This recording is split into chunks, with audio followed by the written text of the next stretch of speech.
Rolling action. Hai Om, selamat datang di podcast kita Klasi Sena. Pada hari ini di judul Back to the Past, di mana kita di sini akan mengobrol sambil nambah-nambah ilmu. Dan di episode yang berjudul Back to the Past ini, kita bakal bahas sesuatu yang klasik tapi keren. Perjalanan kita ke Museum Fathahillah dan Museum Wayang di Kota Tua Jakarta. Yoi, tempatnya tuh vibe-nya beda antara creepy, megah, tapi juga bersejarah banget. Iya, bahkan aku ngerasa kayak lagi di abad 18 gitu. Soalnya bangunannya tuh udah dibangun dari 1707 guys. 1707. Wow. Iya, dulu juga aku dengar sih dan dapat informasi dari waktu aku menjalani museumnya. Dia tuh dulu pernah jadi balai kota. Terus waktu di zaman Jepang nih, itu dipakai buat markas TNI Jepang dan juga jadi kantor peradilan. Betul. Dan di sana tuh banyak banget ruangan bersejarah, kayak di ruang Tarumanegara. Kita bisa lihat cerita tentang kerajaan Tarumanegara di Jawa Barat dengan rajanya tuh Raja Gunawarman. Ada juga prasasti Ciater yang isinya tuh ada cap kaki Raja Gunawarman dan tulisan Jakarta di bawahnya. Iya, aku juga ingat banget yang prasasti Tugu itu. Jadi prasasti Tugu itu asal namanya sekarang udah di Bekasi. Terus juga ada batu-batu prasejarah yang kayak batu beliung, kayak alat zaman dahulu buat kehidupan sehari-hari, dan itu tuh keren banget. Jadi dari zaman batu sampai sejarah hukum semuanya nyambung di museum itu.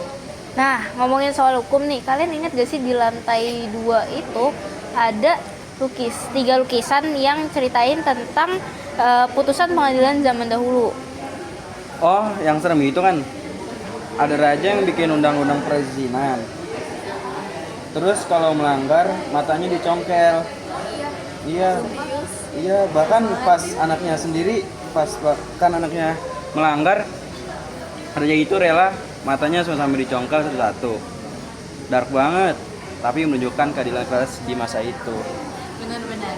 Terus juga itu kan berarti yang di Museum Fathahillah ya. Aku ingat banget, kayaknya satu barisan juga sama yang kamu sebutin tadi. Itu ada kisah Raja Salomo. Jadi itu cerita yang ada ibu sama bayi, dan itu tuh simbol dari kebijaksanaan di era waktu itu. Dan juga ada satu lagi, yaitu Raja Persia. Jadi beliau ini tuh bikin hukum anti korupsi. Jadi kalau pejabatnya misalkan melakukan hal korupsi atau hal-hal lainnya, itu bakal terus juga itunya bakal dijadiin alas dari bangku atau sofa. Jadi literally dulu tuh hukumnya sekeras itu.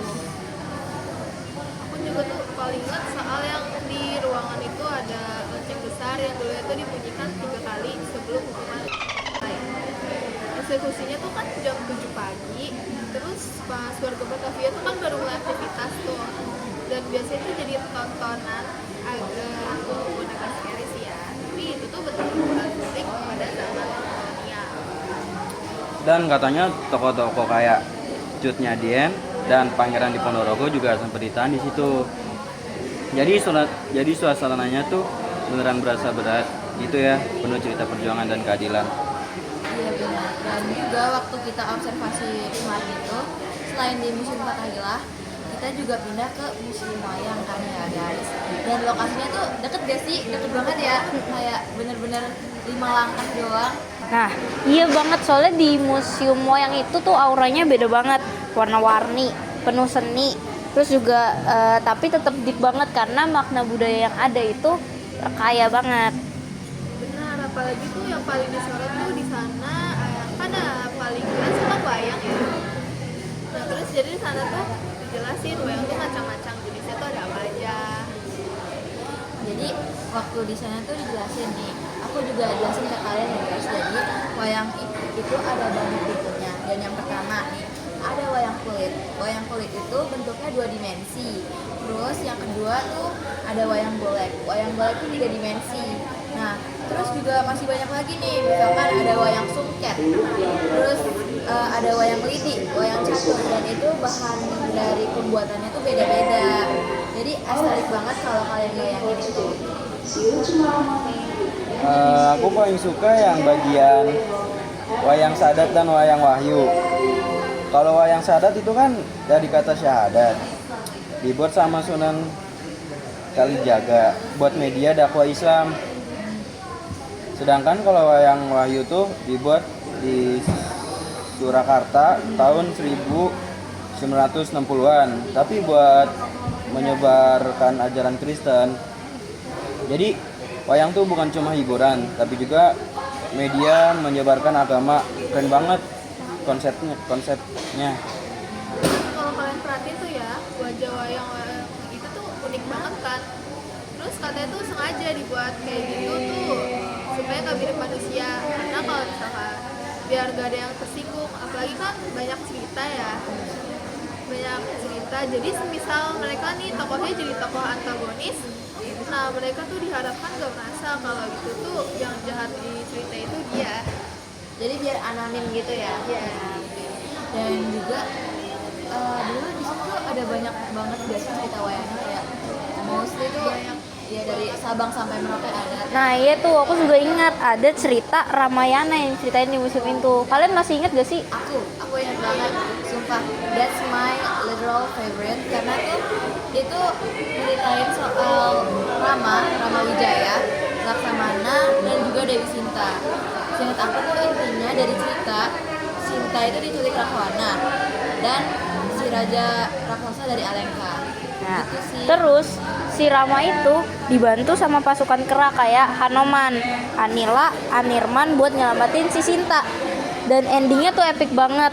Setelah 14 tahun terpisah, nyata si Dewi Sinta itu harus buktiin kalau dia masih suci dengan cara dia lompat ke api. Tapi karena emang si Dewi ini masih benar-benar suci, jadi ketika dia lompat ke api itu dia nggak kebakar. Jadi endingnya itu tuh happy tapi tetap tragis. Oh iya, fun fact. Ada juga jenis-jenis wayang daerah kayak wayang Banjar, wayang Kidang Kencana, dan wayang Bali. Wayang Bali malah dibuat dengan gaya yang realistis banget, tapi tetap dijaga biar nggak menyinggung siapapun. Dan yang lucu tuh ada juga wayang hambar, yang wayang mini yang di apa sih, wayang mini buat anak-anak belajar jadi dalam. Lucu sih, tapi unik. Karena itu kan bagian dari pelestarian budaya.